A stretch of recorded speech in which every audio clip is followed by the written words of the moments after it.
कृपा मेरे प्रीतम स्वामी, नेत्र दिखै दस तेरा राम। पावन शब्द जिस दा आप संगतां ने पाठ सरवण कीता है, धन गुरु अर्जन देव जी का बख्शिश किया होया ये शब्द 780 अंग ते विराजमान। धन गुरु अर्जन देव जी इस पावन शब्द के अंदर उस वैगुरु के अगे ये बेनती अरदास है, कर कृपा तू अपनी कृपा कर मेरे प्रीतम स्वामी, हे मेरे प्रीतम, हे मेरे मालक, नेत्र देख है दर्श तेरा राम, मैं नेत्रां दे नाल तेरे दर्शन कर लवां। जिस वक्त असी गुरबाणी पढ़ते हाँ, धन गुरबाणी के अंदर इस तरह के जदों शब्द आते हैं तो साडे मन के विच कई बारी ये विचार हो जाता है कि सच्ची मुची शायद इन्हां अखां दे नाल उस प्रभु परमात्मा के दर्शन किए जाते होण। भगत कबीर जी ने धन गुरबाणी की वडियाई करदियां होइयां अपने शब्दों के अंदर इस तरह दर्ज किया है, लोक जाने एहो गीत है, एहो तो ब्रह्म विचार। भगत कबीर जी कहते ने भी शायद दुनिया वाले ये ना समझ लियो भी ये गुरबाणी जिहड़ी ये कोई गीत है ते गीत गाया गया, ये नहीं, ये उस प्रभु परमात्मा अकाल पुरख वैगुरु ब्रह्म स्वरूप दियां विचारां हन। मैं एक बारी फिर थोड़ी जी मेहनत कर दियां ताकि गल पल्ले पै जाए। भगत कबीर जी का शब्द आंदा धन गुरु ग्रंथ साहिब जी के अंदर दर्ज है, लोक जाने इहो गीत है। असी लोग हाँ जिहड़े वो इसनूं गीत करके जानते हाँ। ये तो ब्रह्म विचार, ये तो उस अकाल पुरख वैगुरु दी ब्रह्म दी विचार है। गुरबाणी तुर तो आई हुई है। अगे भगत जी एक प्रमाण देंदे ने, ज्यों कासी उपदेश होए मानस मरती बार। ये कासी जिहड़ी ये शिव जी की वसाई हुई है। इत्थे हुण लोकी किसी लालच दे नाल आण के मकान पाणगे, एवें थोड़ी पाणगे। ये शिव जी ने फिर लोगों को ये लालच दे दिता भी तुसी इत्थे रहिंदे होए बसदे होए जदों मरोगे ना तो मैं उस वक्त तुहानूं उपदेश दे दियांगा, उस उपदेश दे नाल तुहाडी गति हो जाएगी, मुक्ति हो जाएगी, तुहानूं स्वर्ग की प्राप्ति हो जाएगी। ये ज्ञान दे विच इतनी समर्था है, इतनी शक्ति है, ये ब्रह्म दीयां विचारां नहीं, इन्हां दे विच ये समर्था है। धन गुरु महाराज जी सच्चे सतगुरु ने जाप साहिब की बाणी के अंदर दर्ज किया है, प्रतीसे अधीसे अदृश्य अकृश्य। अदृश्य का अर्थ हुंदा दिसन विच नहीं आउंदा, जिथे मैं गल लेके आनी है वो प्रभु परमात्मा दिसन विच नहीं आउंदा। ते फिर सुते ही साडे अंदर सवाल पैदा होना है, कर कृपा मेरे प्रीतम प्यारे, नेत्र देखे दर्श तेरा राम। हुण एक ख्याल जिहड़ा सवाल खड़ा हो जाएगा भी नेत्रां दे नाल उस प्रभु परमात्मा के दर्शन करांगे ते नेत्रां दा सुभाव इस सथूल नूं वेखदे ने कि प्रभु परमात्मा सथूल है। ते जाप साहिब के अंदर गुरु महाराज जी दसते ने अदृश्य वो तो दिसते ही नहीं, केवल अनुभवी ज्ञान है, अनुभव किया जाता है, दिसदा नहीं। अनुभव है, अनुभवी ज्ञान है, उस दे नाल प्रेम करके उस दे नाम नूं जपण वाला जिहड़ा है वो गुरमुख प्यारा उसका रूप हो जाता है। बस यही परमात्मा है। ਤੇ ਇੱਥੇ ਗੁਰੂ ਮਹਾਰਾਜ ਜੀ ਕਿਰਪਾ ਕਰਦੇ ਨੇ, ਕਰ ਕਿਰਪਾ ਮੇਰੇ ਪ੍ਰੀਤਮ ਸੁਆਮੀ, ਹੈ ਮੇਰੇ ਵਾਹਿਗੁਰੂ ਜੀ ਮੇਰੇ ਤੇ ਕਿਰਪਾ ਕਰ, ਮੈਂ ਇਹਨਾਂ ਨੇਤਰਾਂ ਦੇ ਨਾਲ ਤੇਰਾ ਜਿਹੜਾ ਦਰਸ਼ਨ ਹੈ ਉਹ ਕਰ ਲਵਾਂ, ਤੇਰੇ ਦਰਸ਼ਨ ਮੈਨੂੰ ਹੋ ਜਾਣ। ਤਾਂ ਗੁਰੂ ਜੀ ਨੇ ਕਿਰਪਾ ਕੀਤੀ। ਅਕ੍ਰਿਸ਼ ਹੈ, ਕ੍ਰਿਸ਼ ਦਾ ਅਰਥ ਹੁੰਦਾ ਖਿੱਚ ਪੈਦਾ ਕਰਨ ਵਾਲਾ। ਕੋਈ ਵੀ ਦੁਨੀਆ ਦੀ ਇਸ ਤਰ੍ਹਾਂ ਦੀ ਚੀਜ਼ ਨਹੀਂ ਜਿਹੜੀ ਉਸ ਪਰਮਾਤਮਾ ਦੇ ਵਿੱਚ ਸਾਡੇ ਵੱਲੋਂ ਖਿੱਚ ਪੈਦਾ ਕਰ ਸਕੇ। ਜਿਵੇਂ ਬੱਚਾ ਹੈ, ਬੱਚੇ ਨੂੰ 10 ਰੁਪਏ ਦੀ ਕੋਈ ਖਾਣ ਵਾਲੀ ਚੀਜ਼ ਅਸੀਂ ਲਿਆ ਕੇ ਦੇ ਦਈਏ ਤੇ ਬੱਚੇ ਦੇ ਅੰਦਰ ਖਿੱਚ ਪੈਦਾ। ਧੰਨ ਗੁਰਬਾਣੀ ਦੇ ਅੰਦਰ ਦੱਸਿਆ, ਨਾ ਭੀਜੈ ਰਾਗੀ ਨਾਦੀ ਵੇਦ। ਨਾ ਭੀਜੇ, ਨਾ ਭੀਜੇ ਦਾ ਅਰਥ ਵੀ ਖਿੱਚ ਪੈਦਾ ਕਰਨਾ। ਅਸੀਂ ਉਸ ਪਰਮਾਤਮਾ ਦੇ ਵਿੱਚ ਖਿੱਚ ਨਹੀਂ ਪੈਦਾ ਕਰ ਸਕਦੇ ਵੀ ਉਹ ਸਾਡੇ ਵੱਲ ਖਿੱਚਿਆ ਤੁਰਿਆ ਆਵੇ। ਕਾਹਦੇ ਨਾਲ? ਰਾਗੀ ਨਾਦੀ। ਨਾਦੀ ਦਾ ਅਰਥ ਹੁੰਦਾ ਸਾਜ਼ ਤੇ ਰਾਗੀ ਦਾ ਅਰਥ ਹੁੰਦਾ ਰਾਗ ਦੇ ਵਿੱਚ ਗਾਇਨ ਕਰਨਾ। ਅਸੀਂ ਸੋਹਣੇ ਸਾਜ਼ ਵਜਾ ਕੇ ਕਿਸੇ ਰਾਗ ਦੇ ਵਿੱਚ ਸੋਹਣਾ ਗਾਇਨ ਕਰੀਏ।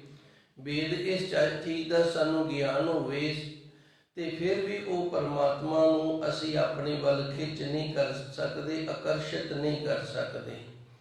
ਦੂਜੀ ਤੁਕ ਦੇ ਵਿੱਚ ਗੁਰੂ ਜੀ ਫਿਰ ਦੱਸਦੇ ਨੇ, ਨਾ ਭੀਜੈ ਸੁਰਤੀ ਗਿਆਨੀ ਜੋਗ।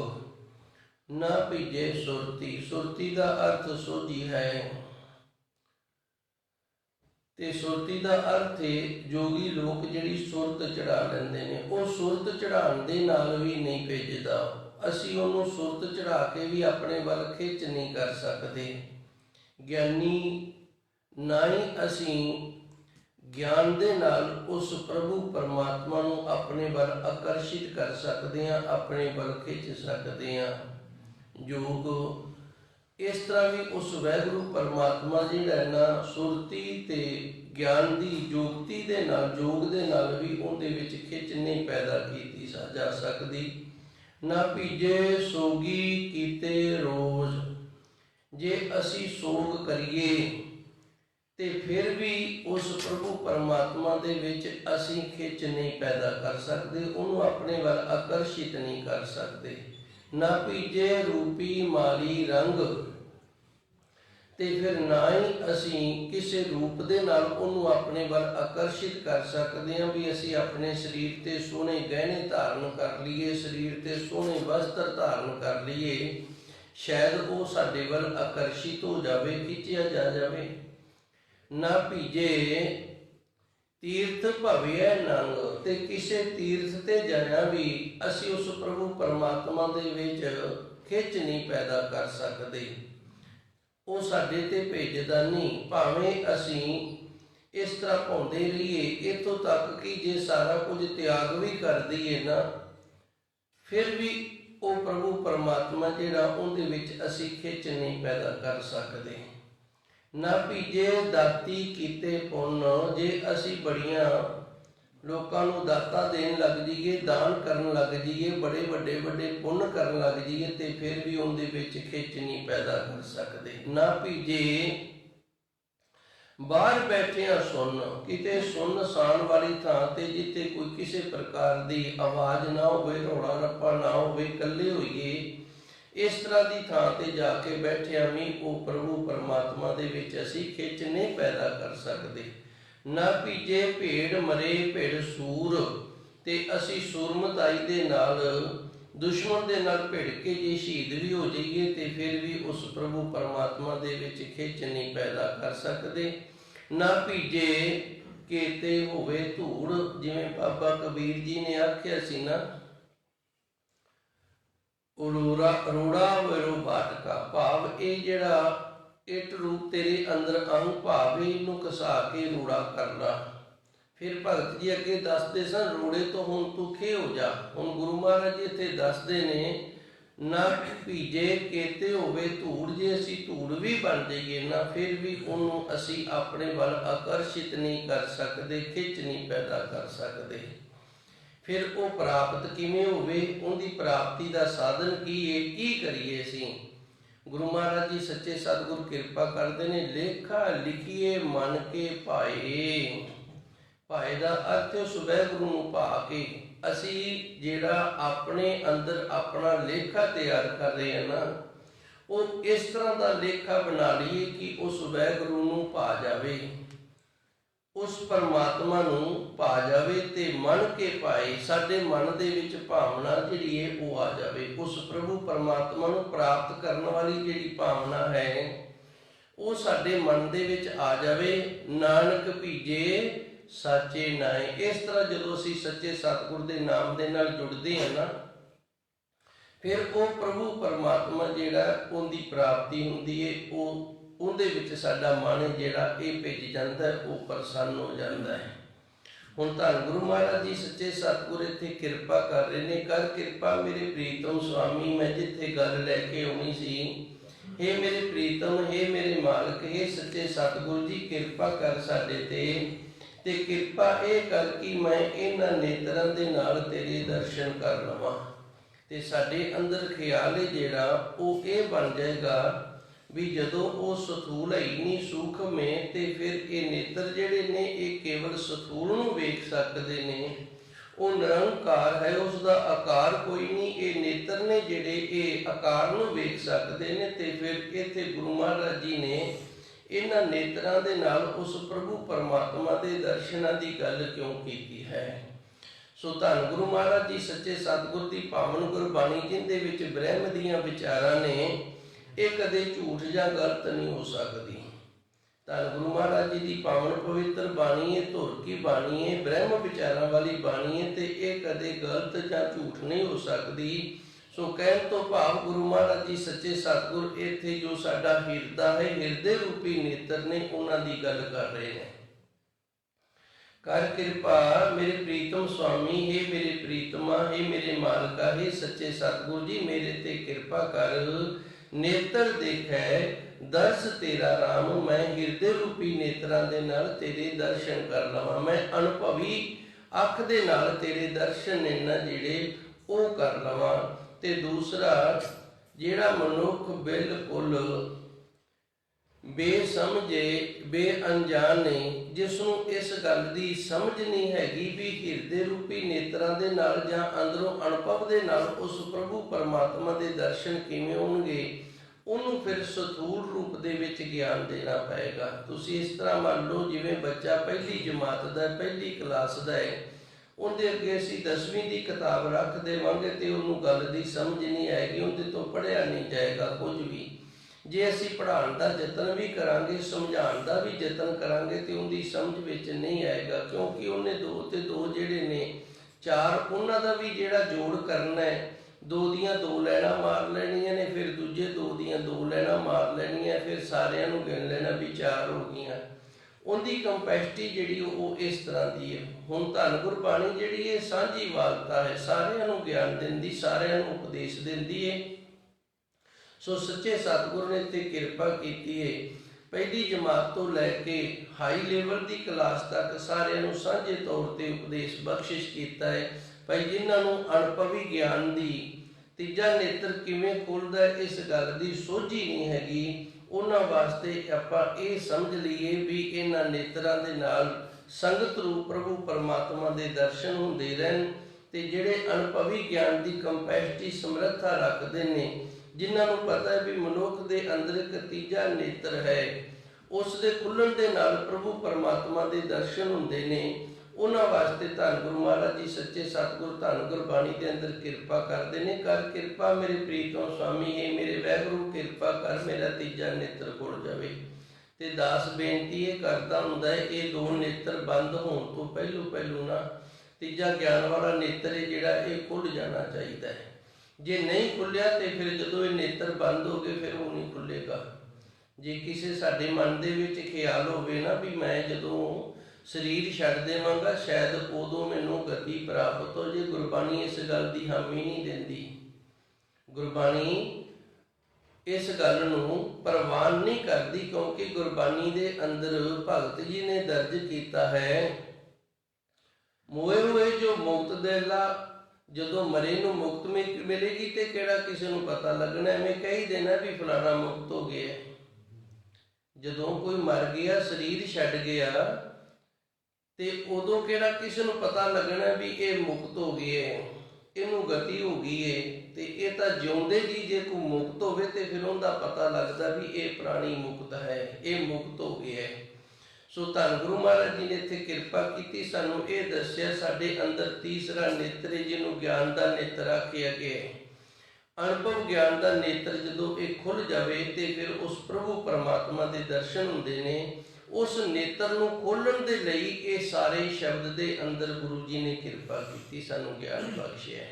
ਇਹ ਜੋ ਪਾਵਨ ਸ਼ਬਦ ਹੈ ਜਿਸ ਦੀ ਅੱਜ ਆਪਾਂ ਵਿਚਾਰਾਂ ਕਰਨ ਲੱਗੇ ਹਾਂ, ਸਾਡਾ ਤੀਸਰਾ ਨੇਤਰ ਕਿਸ ਵਿਧੀ ਦੇ ਨਾਲ ਕਿਵੇਂ ਖੁੱਲਣਾ ਹੈ, ਉਹ ਗੁਰੂ ਮਹਾਰਾਜ ਜੀ ਕਿਰਪਾ ਕਰਦੇ ਨੇ। ਇਹ ਮੇਰੇ ਵਾਹਿਗੁਰੂ ਕਿਰਪਾ ਕਰ ਸਾਡੇ ਤੇ, ਸਾਡਾ ਗਿਆਨ ਵਾਲਾ ਅਨੁਭਵੀ ਨੇਤਰ ਜਿਹੜਾ ਇਹ ਖੁੱਲ ਜਾਵੇ ਤੇ ਤੇਰੇ ਦਰਸ਼ਨਾਂ ਦੀ ਪ੍ਰਾਪਤੀ ਹੋ ਜਾਵੇ ਜੀ।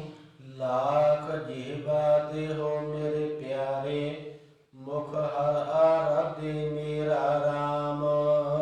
ਧੰਨ ਗੁਰੂ ਜੀ ਰਹਿਮਤ ਕਰਦੇ ਨੇ, ਹੇ ਮੇਰੇ ਪਰਮਾਤਮਾ ਕਿਰਪਾ ਕਰ ਮੇਰੇ ਤੇ, ਰਹਿਮਤ ਕਰ, ਮੈਂ ਇੱਕ ਵਾਰੀ ਤੇਰੇ ਨਾਮ ਨੂੰ ਜਪਾਂ, ਤੇਰੇ ਸਿਮਰਨ ਨੂੰ ਕਰਾਂ ਤੇ ਉਹਦਾ ਜਿਹੜਾ ਲਾਹ ਹੈ ਨਾ ਉਹ ਲੱਖਾਂ ਵਾਰੀ ਦਾ ਮੈਨੂੰ ਪ੍ਰਾਪਤ ਹੋ ਜਾਵੇ। ਧੰਨ ਗੁਰੂ ਜੀ ਮਿਹਰ ਕਰ ਰਹੇ ਨੇ, ਸਾਨੂੰ ਦੱਸ ਰਹੇ ਨੇ ਲਾਖ ਜੀਵਾ ਦੇਹੋ ਮੇਰੇ ਪਿਆਰੇ। ਇਹਨੂੰ ਵੀ ਥੋੜਾ ਜਿਹਾ ਸਮਝ ਲਈਏ, ਕਿਤੇ ਐਵੇਂ ਸ਼ੰਕਾ 'ਚ ਹੀ ਨਾ ਤੁਰੇ ਫਿਰੀਏ। ਜੇ ਕਿਸੇ ਮਨੁੱਖ ਦੀਆਂ ਲੱਖ ਜੀਭਾਂ ਹੋ ਜਾਣ ਨਾ ਤੇ ਉਹਦਾ ਸਾਰਾ ਸਰੀਰ ਹੈ ਜਿਹੜਾ ਫਿਰ ਉਹ ਜ਼ੁਬਾਨਾਂ ਦੇ ਨਾਲ ਹੀ ਢਕਿਆ ਜਾਏਗਾ। ਉਹਦੇ ਸਾਰੇ ਸਰੀਰ ਤੇ ਜ਼ਬਾਨਾਂ ਹੀ ਜ਼ਬਾਨਾਂ, ਜੀਭਾਂ ਹੀ ਜੀਭਾਂ ਹੋ ਜਾਣਗੀਆਂ। ਇਹਦਾ ਅਰਥ ਜਿਹੜਾ ਨਾ ਉਹ ਇਸ ਤਰ੍ਹਾਂ ਸਮਝਣਾ ਹੈ ਕਿ ਤੂੰ ਕਿਰਪਾ ਕਰ, ਮੈਂ ਇੱਕ ਵਾਰੀ ਵਾਹਿਗੁਰੂ ਆਖਾਂ ਤੇ ਉਹਦਾ ਫਲ ਜਿਹੜਾ ਉਹ ਮੈਨੂੰ ਲੱਖਾਂ ਵਾਰੀ ਦੇ ਵਾਹਿਗੁਰੂ ਆਖਣ ਵਾਲਾ ਪ੍ਰਾਪਤ ਹੋ ਜਾਏ। ਕਿਉਂਕਿ ਸਫ਼ਰ ਹੈ ਜਿਹੜਾ ਇਹ ਬੜਾ ਦੁਰਾਡਾ ਹੈ, ਬੜਾ ਦੂਰੀ ਵਾਲਾ ਹੈ, ਤੇ ਜੀਵਨ ਹੈ ਜਿਹੜਾ ਇਹ ਬੜਾ ਥੋੜਾ ਹੈ। ਮੇਰੇ ਵਿੱਚ ਇਤਨੀ ਸਮਰੱਥਾ ਨਹੀਂ ਹੈਗੀ ਕਿ ਮੈਂ ਇਹ ਥੋੜੇ ਜਿਹੇ ਜੀਵਨ ਦੇ ਵਿੱਚ ਤੇਰੀ ਬੰਦਗੀ ਕਰਕੇ, ਤੇਰਾ ਸਿਮਰਨ ਕਰਕੇ, ਤੇਰਾ ਨਾਮ ਜਪ ਕੇ ਤੇਰੇ ਤੱਕ ਆਪਣੀ ਅਪਰੋਚ ਬਣਾ ਲਵਾਂ। ਇਸ ਦੇ ਲਈ ਤਾਂ ਹੀ ਹੋਏਗਾ ਜੇ ਤੂੰ ਕਿਰਪਾ ਕਰੇਗਾ, ਮੇਰੇ ਜਪੇ ਹੋਏ ਨਾਮ ਦੇ ਵਿੱਚ ਬਰਕਤ ਪਾਏਗਾ। ਤਾਂ ਜਿਵੇਂ ਭਗਤ ਵਾਹਿਗੁਰੂ ਜੀ ਭਾਈ ਗੁਰਦਾਸ ਜੀ ਦੀਆਂ ਵਾਰਾਂ ਦੇ ਵਿੱਚ ਆਉਂਦਾ ਹੈ ਨਾ, ਭਾਈ ਗੁਰਦਾਸ ਜੀ ਨੇ ਆਪਣੀਆਂ ਵਾਰਾਂ ਦੇ ਵਿੱਚ ਦਰਜ ਕੀਤਾ, ਜਦੋਂ ਗੁਰਸਿੱਖ ਇੱਕ ਕਦਮ ਤੁਰ ਕੇ ਜਾਂਦਾ ਹੈ ਨਾ, ਗੁਰੂ 10 ਪੈਡੇ ਆਗੇ ਹੋਏ ਲੇਤ ਹੈ। ਗੁਰੂ ਫਿਰ 10 ਕਰਮਾਂ ਗੁਰਸਿੱਖ ਦੇ ਵਾਲੇ ਪਾਸੇ ਤੁਰਦਾ ਹੈ, ਉਹਨੂੰ ਅੱਗੋਂ ਹੋ ਕੇ ਲੈਂਦਾ ਹੈ। ਇਹ ਹੈ ਨਾਮ ਜਪਣ ਦੇ ਵਿੱਚ ਬਰਕਤ ਦਾ ਪੈਣਾ, ਇਹ ਹੈ ਗੁਰੂ ਦੀ ਕਿਰਪਾ, ਗੁਰੂ ਦੀ ਰਹਿਮਤ। ਇਸ ਲੰਮੇ ਫਾਸਲੇ ਨੂੰ ਗੁਰੂ ਹੀ ਨੇੜੇ ਕਰ ਸਕਦਾ ਹੈ। ਤੇ ਗੁਰੂ ਨੇੜੇ ਕਿਵੇਂ ਕਰਦਾ ਹੈ? ਜਦੋਂ ਅਸੀਂ ਨਾਮ ਜਪਦੇ ਹਾਂ ਉਹਦੇ ਵਿੱਚ ਬਰਕਤ ਪੈ ਜਾਵੇ। ਜਿਵੇਂ ਅਸੀਂ ਘਰ ਦੇ ਵਿੱਚ ਕਮਾਈ ਕਰਦੇ ਹਾਂ ਨਾ ਸਰੀਰ ਦੇ ਨਾਲ, ਤੇ ਉਸ ਕਮਾਈ ਦੇ ਵਿੱਚ ਬਰਕਤ ਪੈਣੀ ਸ਼ੁਰੂ ਹੋ ਜਾਵੇ ਤੇ ਫਿਰ ਘਰੇ ਜਿਹੜਾ ਨਾ ਰੰਗਲ ਮੰਗਲ ਬਣਿਆ ਰਹਿੰਦਾ, ਬਰਕਤਾਂ ਬਣੀਆਂ ਰਹਿੰਦੀਆਂ ਨੇ, ਰਹਿਮਤਾਂ ਬਣੀਆਂ ਰਹਿੰਦੀਆਂ ਨੇ। ਤੇ ਜੇ ਉਸ ਕਮਾਈ ਦੇ ਵਿੱਚ ਬਰਕਤ ਨਾ ਪਵੇ ਤੇ ਫਿਰ ਥੋੜ ਬਣੀ ਰਹਿੰਦੀ ਹੈ।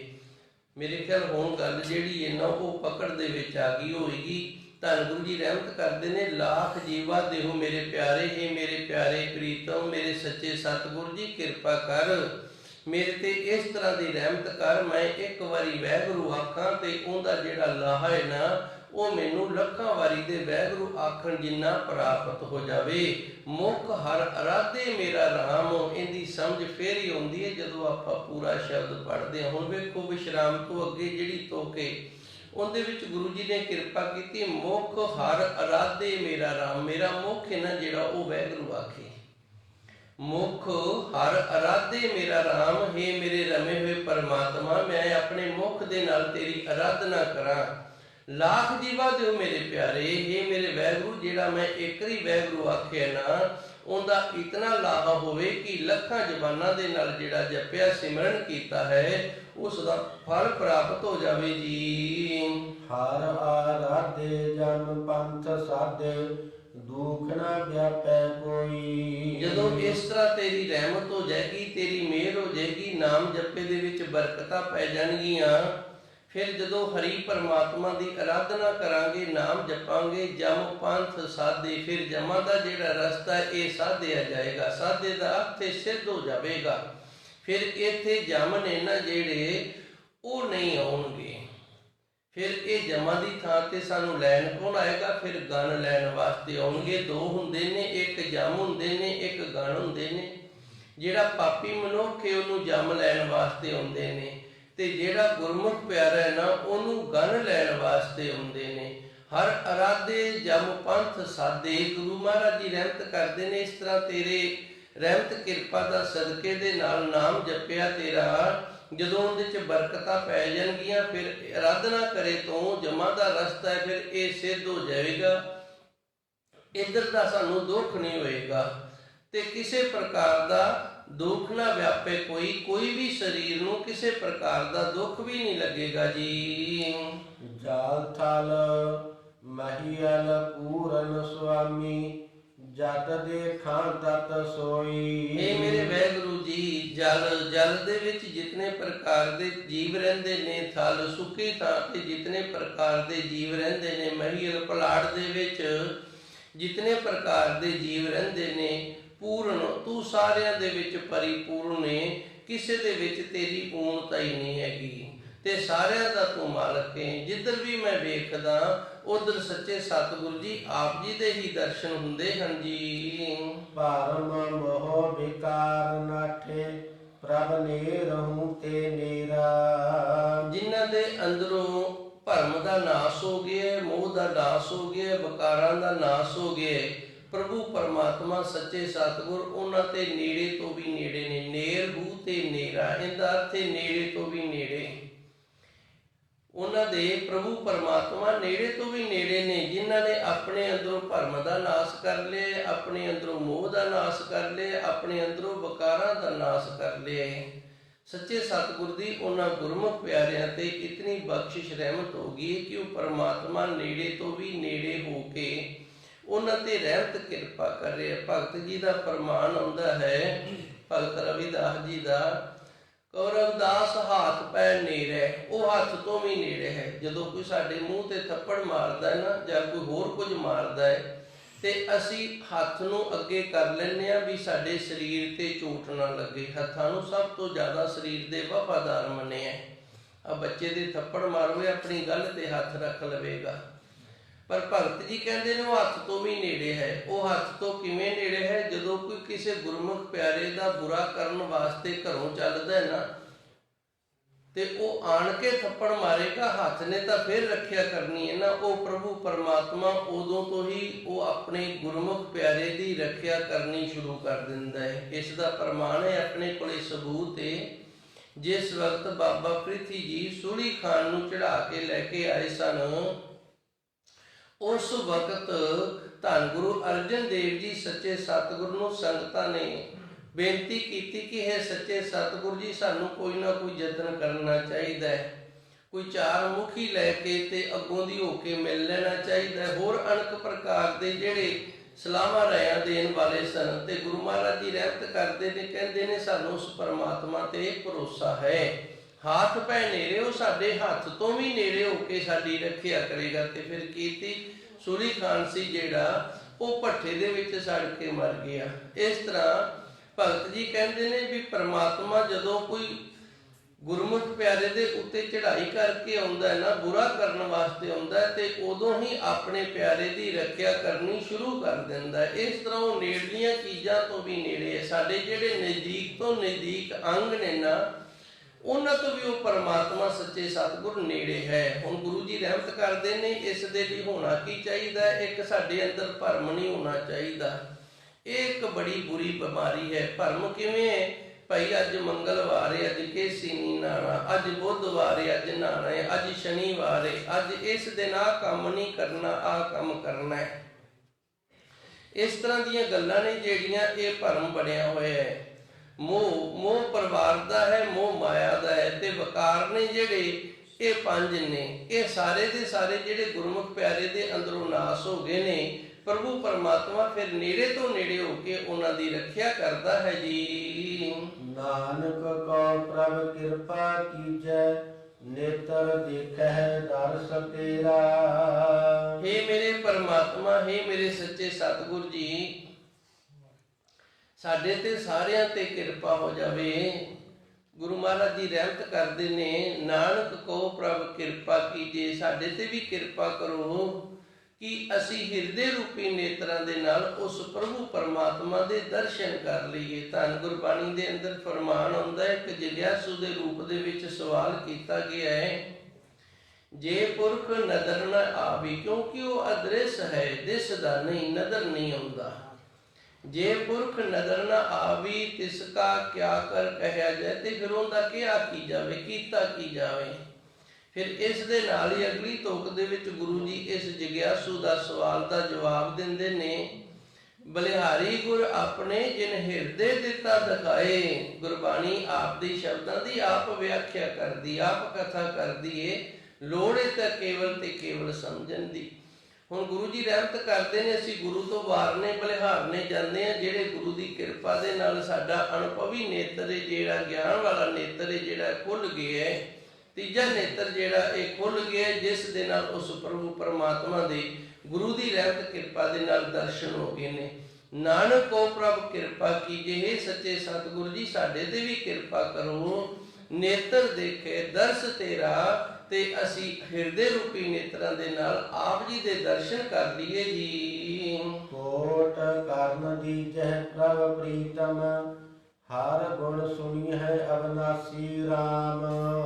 ਅੱਗੇ ਧੰਨ ਗੁਰੂ ਜੀ ਰਹਿਮਤ ਕਰਦੇ ਨੇ, ਕਰੋੜਾਂ ਸਾਨੂੰ ਕੰਨ ਮਿਲ ਜਾਣ, ਕੋਟ ਕਰਨ ਦੀਜੇ ਪ੍ਰਭ ਪ੍ਰੀਤਮ, ਹਰ ਗੁਣ ਸੁਣੀਏ ਅਬਨਾਸੀ ਰਾਮ। ਆ ਵੇਖੋ ਵਾਹਿਗੁਰੂ ਦੇ ਆਪਾਂ ਗੁਣ ਜਿਹੜੇ ਨੇ ਨਾ ਉਹ ਸੁਣ ਰਹੇ ਆ।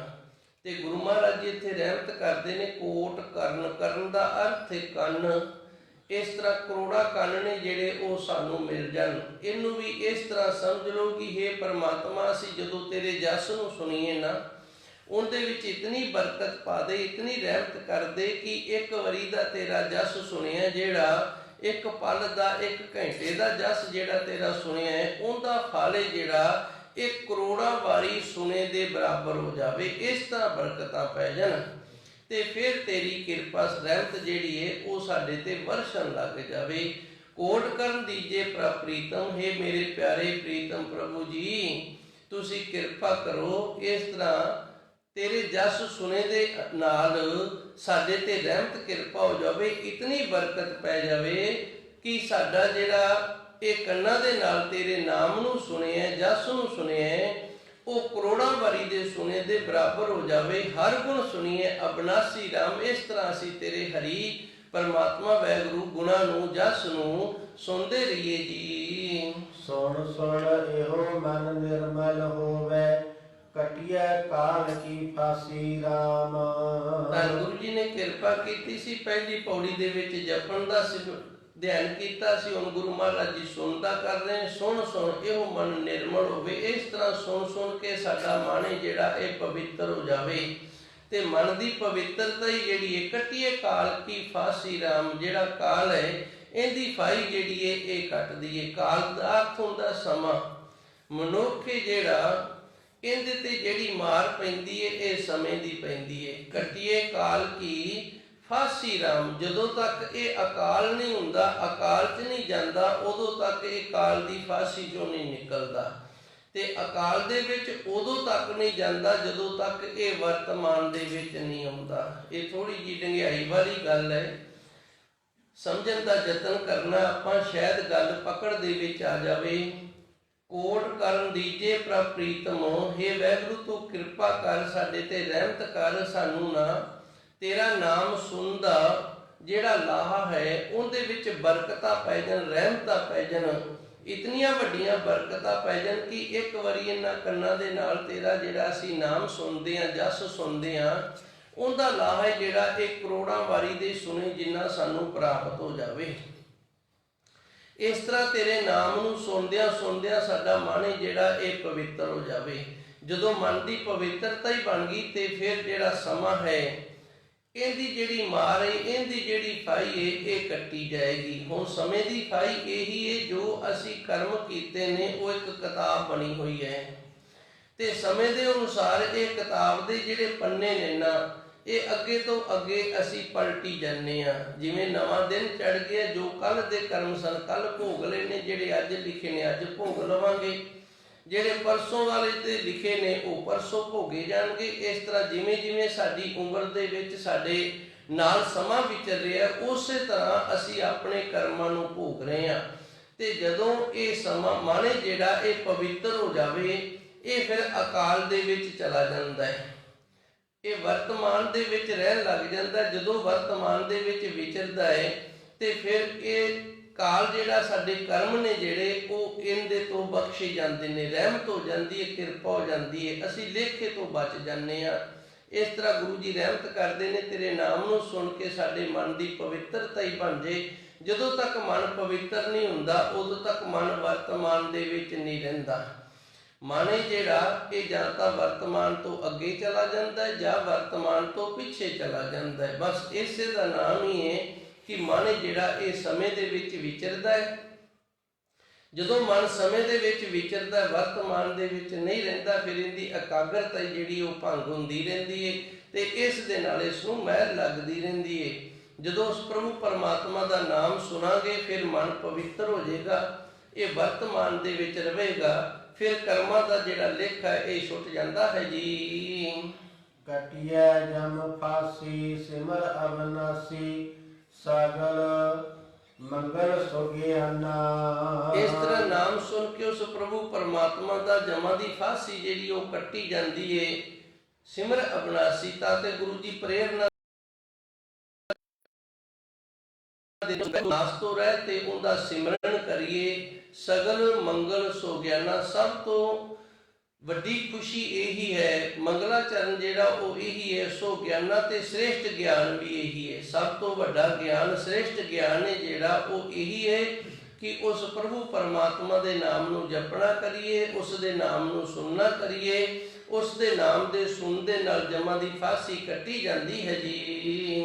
ਹਰ ਹਰ ਜਪ ਜਪੀਐ ਦਿਨ ਰਾਤੀ ਲਾਗੈ ਸਹਿਜ ਧਿਆਨਾ। ਵਾਹਿਗੁਰੂ ਵਾਹਿਗੁਰੂ ਦਾ ਜਪ ਜਪਦੇ ਹੋਇਆਂ ਦਿਨ ਤੇ ਰਾਤ ਸਾਡਾ ਜਿਹੜਾ ਧਿਆਨ ਹੈ ਇਹ ਸਹਿਜ ਅਵਸਥਾ ਦੇ ਵਿੱਚ ਚਲਾ ਜਾਂਦਾ ਹੈ, ਗਿਆਨ ਵਾਲੀ ਅਵਸਥਾ ਦੇ ਵਿੱਚ ਚਲਾ ਜਾਂਦਾ ਹੈ। ਇਹਨੂੰ ਯੋਗ ਸਾਧਨਾ ਦੇ ਵਿੱਚ ਇਸ ਤਰ੍ਹਾਂ ਦੱਸਿਆ ਹੈ।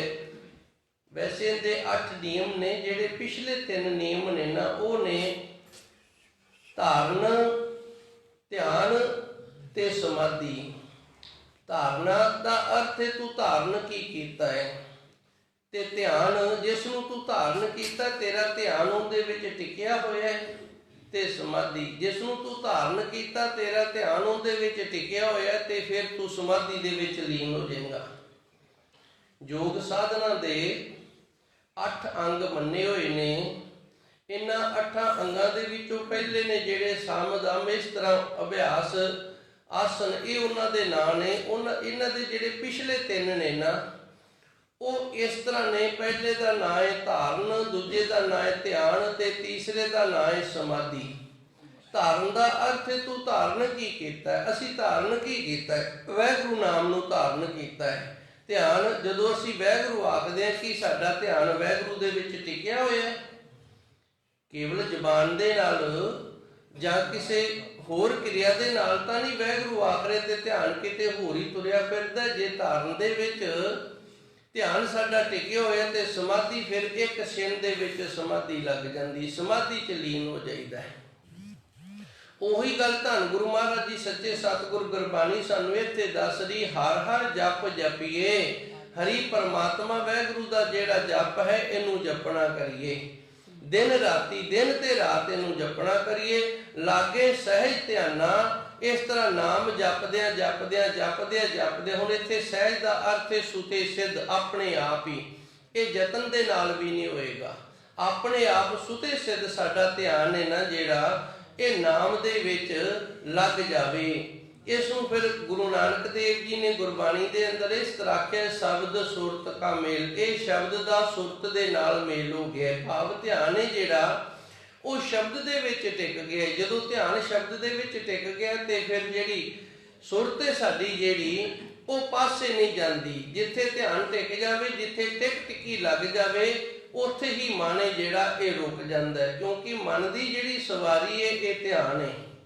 ਜਿੱਥੇ ਧਿਆਨ ਜਾਏਗਾ ਨਾ ਮਨ, ਉੱਥੋਂ ਦੀਆਂ ਕ੍ਰਿਤੀਆਂ ਜਿਹੜੀਆਂ ਨੇ ਉਹ ਬਣਾਉਣੀਆਂ ਸ਼ੁਰੂ ਕਰ ਦਿੰਦਾ। ਆਪਾਂ ਇੱਥੇ ਬੈਠੇ ਆ, ਧਿਆਨ ਨੂੰ ਘਰੇ ਲੈ ਜਾਓ ਤੇ ਮਨ ਜਿਹੜਾ ਉਥੋਂ ਦੀਆਂ ਆਕ੍ਰਿਤੀਆਂ ਦੇ ਸੁਪਨੇ ਵੇਖਣ ਲੱਗ ਜਾਂਦਾ। ਇੱਥੇ ਖੁਰਲੀ ਹੈ, ਇੱਥੇ ਮੱਝਾਂ ਵੱਜੀਆਂ ਨੇ, ਆਹ ਸਾਡਾ ਬੈੱਡਰੂਮ ਹੈ, ਰਸੋਈ, ਸਾਰਾ ਕੁਝ ਹੀ ਜਿਹੜਾ ਨਾ ਇਹ ਮਨ ਨੇ ਉਹ ਸਾਰੀਆਂ ਸ਼ਕਲਾਂ ਇੱਕ ਸੁਪਨੇ ਦੇ ਰੂਪ ਦੇ ਵਿੱਚ ਆਪਣੇ ਵਿੱਚ ਪਰੋਲੀਆਂ ਨੇ।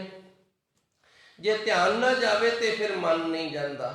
ਹੁਣ ਧੰਨ ਗੁਰੂ ਜੀ ਰਹਿਮਤ ਕਰਦੇ ਨੇ, ਇਸ ਦੇ ਲਈ ਸਾਨੂੰ ਕਰਨਾ ਕੀ ਪਵੇਗਾ? ਹਰ ਹਰ ਜਪ ਜਪੀਏ। ਵਾਹਿਗੁਰੂ ਵਾਹਿਗੁਰੂ ਦਾ ਜਿਹੜਾ ਜਪਣਾ ਹੈ ਨਾ, ਇਸ ਨੂੰ ਅਸੀਂ ਜਪਣਾ ਕਰੀਏ। ਤੇ ਜਪਣਾ ਕਿਤਨਾ ਕੁ ਹੈ? ਦਿਨ ਤੇ ਰਾਤ ਜਪਦੇ ਰਹਿਣਾ ਹੈ, ਲਾਗੇ ਸਹਿ ਧਿਆਨ ਨਾਲ। ਇਸ ਤਰ੍ਹਾਂ ਦਿਨ ਤੇ ਰਾਤ ਜਪਦਿਆਂ ਹੋਇਆਂ ਦਾ ਜਿਹੜਾ ਧਿਆਨ ਹੈ ਨਾਮ ਦੇ ਵਿੱਚ, ਸ਼ਬਦ ਦੇ ਵਿੱਚ ਸੁਤੇ ਸਿੱਧ ਲੱਗ ਜਾਂਦਾ ਹੈ ਜੀ। ਕਨ ਮਲ ਦੁਖ ਜਾਰੇ ਪ੍ਰਭੂ ਚਿਤਾਰੇ ਮਨ ਕੀ ਦੁਰਮਤ ਨਾਸੀ। ਨਾਮ ਜਪਦਿਆਂ ਜਦੋਂ ਸੁਤੇ ਧਿਆਨ ਪਰਮਾਤਮਾ ਦੇ ਨਾਮ ਦੇ ਵਿੱਚ, ਵਾਹਿਗੁਰੂ ਸ਼ਬਦ ਦੇ ਵਿੱਚ ਲੱਗ ਗਿਆ, ਸ਼ਬਦ ਤੇ ਸੁਰਤ ਦਾ ਸੁਮੇਲ ਹੋ ਗਿਆ, ਫਿਰ ਗੁਰੂ ਜੀ ਰਹਿਮਤ ਕਰਦੇ ਨੇ ਕਾਲ ਮਲ, ਜਿਹੜੀ ਕਾਲਖ ਦੀ ਮੈਲ ਲੱਗੀ ਹੋਈ ਏ ਸਾਨੂੰ ਦੁੱਖ ਜਾਰੇ, ਤੇ ਇਹ ਕਾਲਸ ਦੀ ਜਿਹੜੀ ਮੈਲ ਏ ਇਹ ਸਾਨੂੰ ਦੁੱਖ ਦਿੰਦੀ ਏ, ਇਹ ਸੜ ਜਾਂਦੀ ਏ। ਪ੍ਰਭੂ ਚਿਤਾਰੇ, ਉਸ ਪਰਮਾਤਮਾ ਨੂੰ ਚੇਤੇ ਕਰਦਿਆਂ, ਨਾਮ ਜਪਦਿਆਂ, ਮਨ ਕੀ ਦੁਰਮਤ ਨਾਸੀ, ਮਨ ਦੀ ਜਿਹੜੀ ਖੋਟੀ ਮੱਤ ਉਹ ਦੂਰ ਹੋ ਜਾਂਦੀ ਏ। ਮਨ ਦੀ ਖੋਟੀ ਮੱਤ ਕੀ ਏ? ਮਨ ਦੀ ਖੋਟੀ ਮੱਤ ਜਿਵੇਂ ਬੱਚਾ ਏ, ਉਹ ਘਰ ਚੋਂ ਜਦੋਂ ਬਾਹਰ ਜਾਏਗਾ ਨਾ, ਬਾਹਰ ਪਤਾ ਨਹੀਂ ਉਹਨੂੰ ਕਿਸ ਤਰ੍ਹਾਂ ਦੇ ਬੱਚੇ ਮਿਲਣਗੇ, ਉਹ ਜਿਸ ਤਰ੍ਹਾਂ ਦੇ ਬੱਚੇ ਦੇ ਨਾਲ ਰਲੇਗਾ, ਉਹਨੂੰ ਜਿਸ ਤਰ੍ਹਾਂ ਦੀ ਸੰਗਤ ਪ੍ਰਾਪਤ ਹੋਏਗੀ, ਉਸ ਤਰ੍ਹਾਂ ਦੀ ਫਿਰ ਉਹ ਕਿਰਿਆ ਕਰਨੀ ਸ਼ੁਰੂ ਹੋ ਜਾਏਗਾ। ਜੇ ਉਹਨੇ ਨਹੀਂ ਵੀ ਗਲਤੀ ਕੀਤੀ ਤੇ ਬੱਚਾ ਜਦੋਂ ਕਿਸੇ ਸ਼ਰਾਰਤੀ ਬੱਚੇ ਦੇ ਨਾਲ ਰਲ ਗਿਆ ਤੇ ਉਹਨੇ ਗਲਤੀ ਕੀਤੀ ਹੈ ਤੇ ਗੁਆਂਢੀਆਂ ਨੇ ਲਾਮਾ ਸਾਨੂੰ ਵੀ ਦੇ ਦੇਣਾ ਵੀ ਤੁਹਾਡਾ ਜਵਾਕ ਵੀ ਨਾਲ ਸੀ। ਮਨ ਕੀ ਦੁਰਮਤ ਨਾਸੀ। ਹੁਣ ਮਨ ਹੈ ਜਿਹੜਾ ਇਹ ਸ਼ਬਦ ਦੇ ਵਿੱਚ ਲੀਨ ਹੋ ਗਿਆ, ਇਹਨੇ ਸ਼ਬਦ ਤੋਂ ਬਾਹਰ ਜਾਣਾ ਹੀ ਨਹੀਂ, ਮਾੜੀ ਸੰਗਤ ਕਰਨੀ ਨਹੀਂ, ਤੇ ਫਿਰ ਇਹਨੇ ਖੋਟੀ ਮੱਤ ਲੈਣੀ ਕਿੱਥੋਂ ਹੈ? ਇਸ ਤਰ੍ਹਾਂ ਹੌਲੀ ਹੌਲੀ ਮਨ ਦੀ ਜਿਹੜੀ ਖੋਟੀ ਮੱਤ ਹੈ ਨਾ, ਦੁਰਮਤ ਦਾ ਅਰਥ ਹੁੰਦਾ ਜਿੰਦੇ ਨਾਲ ਦੁਰੇ ਹੋਵੇ ਸਾਰੇ, ਲਾਹਨਤਾਂ ਪਾਣ ਵੀ ਆ ਤੂੰ ਕੀ ਕੀਤਾ, ਉਹਨੂੰ ਦੁਰਮਤ ਆਖਦੇ ਨੇ।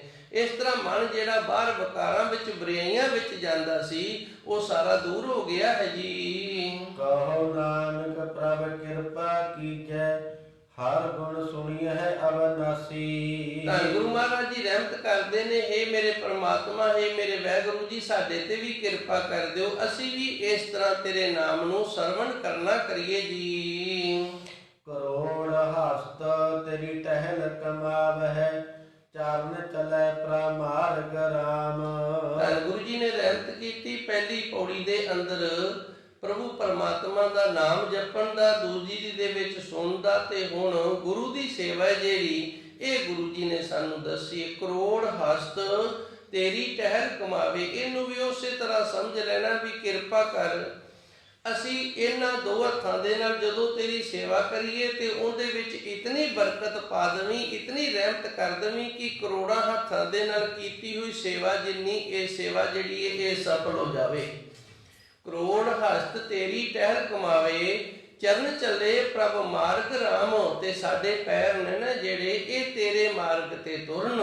ਹੁਣ ਪ੍ਰਭੂ ਮਾਰਗ ਤੇ ਕਿਵੇਂ ਚੱਲਦੇ ਨੇ? ਅਸੀਂ ਘਰੋਂ ਜਦੋਂ ਚੱਲਦੇ ਹਾਂ, ਗੁਰੂ ਘਰ ਆਉਂਦੇ ਆ ਨਾ, ਇਹ ਪਰਮਾਤਮਾ ਦੇ ਮਾਰਗ ਤੇ ਸਾਡੇ ਪੈਰ ਤੁਰ ਪਏ ਨੇ।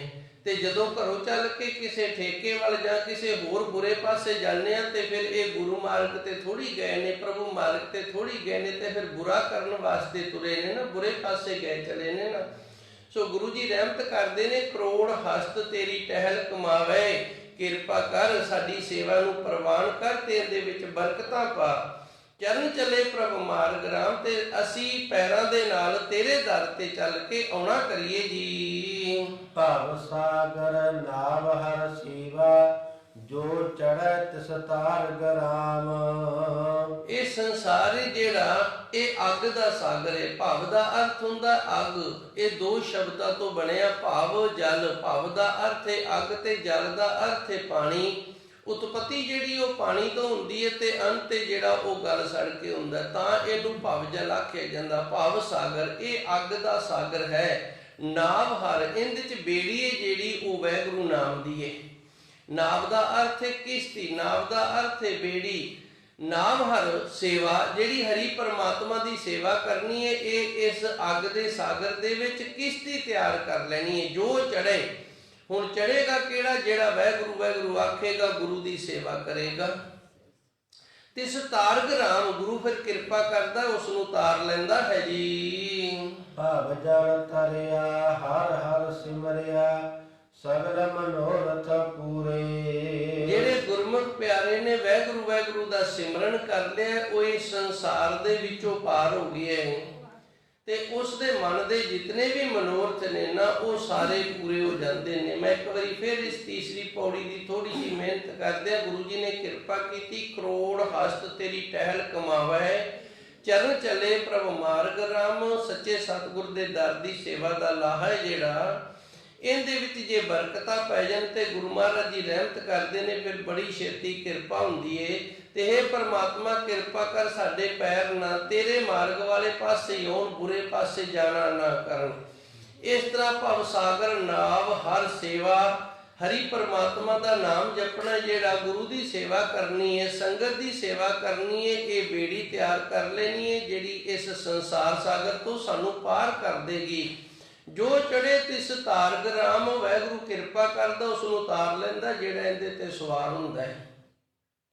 ਹੁਣ ਕੋਈ ਸਮੁੰਦਰ ਇਹ ਬੇੜੀ ਲੈ ਕੇ ਆਇਆ ਹੈ, ਕੰਢੇ ਤੇ ਬੇੜੀ ਆ ਗਈ, ਜੇ ਕੋਈ ਚੜ੍ਹੇ ਹੀ ਨਹੀਂ ਤੇ ਫਿਰ ਭਾਈ ਉਹ ਥੋੜੀ ਦੂਜੇ ਪਾਸੇ ਜਾਏਗਾ, ਚੜ੍ਹਨਾ ਤਾਂ ਪਵੇਗਾ ਹੀ ਨਾ ਬੇੜੀ ਤੇ ਇੱਥੇ ਜਿਹੜੀ ਬੇੜੀ ਤੇ ਚੜ੍ਹਨਾ ਹੈ, ਉਸ ਪ੍ਰਭੂ ਪਰਮਾਤਮਾ ਦਾ ਸਿਮਰਨ ਕਰਨਾ ਹੈ। ਭਵਜਲ ਤਰਿਆ ਹਰ ਹਰ ਸਿਮਰਿਆ, ਜਿਨ੍ਹਾਂ ਨੇ ਵਾਹਿਗੁਰੂ ਵਾਹਿਗੁਰੂ ਦਾ ਸਿਮਰਨ ਕਰ ਲਿਆ, ਉਹ ਇਸ ਸੰਸਾਰ ਤੋਂ ਤਰ ਗਏ ਨੇ। ਸਗਲ ਮਨੋਰਥ ਪੂਰੇ, ਗੁਰੂ ਕਿਰਪਾ ਕਰਦੇ, ਉਹਨਾਂ ਦੇ ਸੰਸਾਰ ਦੇ ਵਿੱਚ ਰਹਿੰਦੇ ਆ ਸਾਰੇ ਪ੍ਰਕਾਰ ਦੇ ਮਨੋਰਥ ਵੀ ਪੂਰੇ ਹੋ ਜਾਂਦੇ ਹਨ ਜੀ। ਮਹਾ ਬਿਕਾਰ ਗਏ ਸੁਖ ਉਪਜੇ, ਬਾਜੇ ਅਨਹਦ ਤੂਰੇ। ਅੱਗੇ ਗੁਰੂ ਮਹਾਰਾਜ ਜੀ ਰਹਿਮਤ ਕਰਦੇ ਨੇ। ਮਹਾ ਬਕਾਰ, ਬਕਾਰ ਉਹਨਾਂ ਨੂੰ ਆਖਿਆ ਜਾਂਦਾ ਜਿਹੜੇ ਕਾਰ ਦੇ ਵਿੱਚ ਨਾ ਆਉਣ ਵਾਲੇ ਹੋਣ। ਜਿਵੇਂ ਸਾਡੇ ਘਰਾਂ 'ਚ ਵੀ ਕਈ ਪਦਾਰਥ ਹੁੰਦੇ ਨੇ, ਉਹ ਕਾਰ ਦੇ ਵਿੱਚ ਨਹੀਂ ਆਉਂਦੇ ਤੇ ਅਸੀਂ ਕਹਿੰਦੇ ਆ ਬਕਾਰ, ਇਹ ਕੂੜਾ ਸੱਟੋ ਬਾਹਰ ਇਹਨਾਂ ਨੂੰ।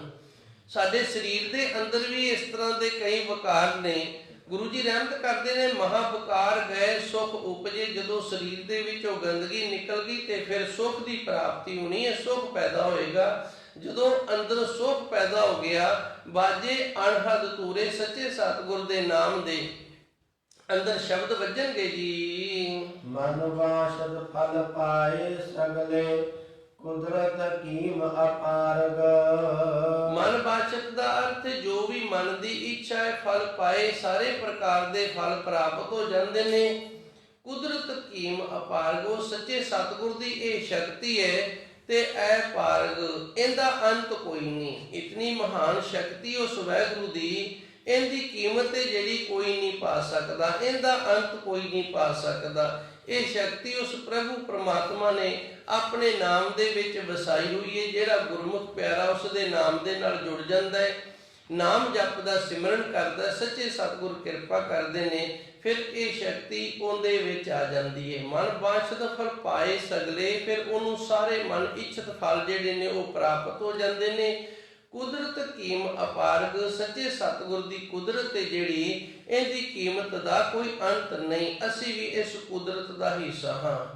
ਧੰਨ ਗੁਰੂ ਮਹਾਰਾਜ ਜੀ ਨੇ ਕੁਦਰਤ ਦਾ ਬੜਾ ਸੁੰਦਰ ਵਿਖਿਆਨ ਕੀਤਾ। ਕੁਦਰਤ ਦਿਸੈ ਕੁਦਰਤ ਸੁਣੀਏ, ਕੁਦਰਤ ਭਉ ਸੁਖ ਸਾਰ। ਇਹ ਉਸ ਦੀ ਕੁਦਰਤ ਹੈ। ਵੇਖੋ ਇਹ ਅੱਖਾਂ ਨੇ, ਇਹ ਵੇਖ ਰਹੀਆਂ ਨੇ, ਇਹ ਉਸ ਦੀ ਕੁਦਰਤ ਹੈ, ਭਾਵ ਉਸ ਦੀ ਸ਼ਕਤੀ ਹੈ। ਕੁਦਰਤ ਦਾ ਅਰਥ ਹੈ ਸ਼ਕਤੀ।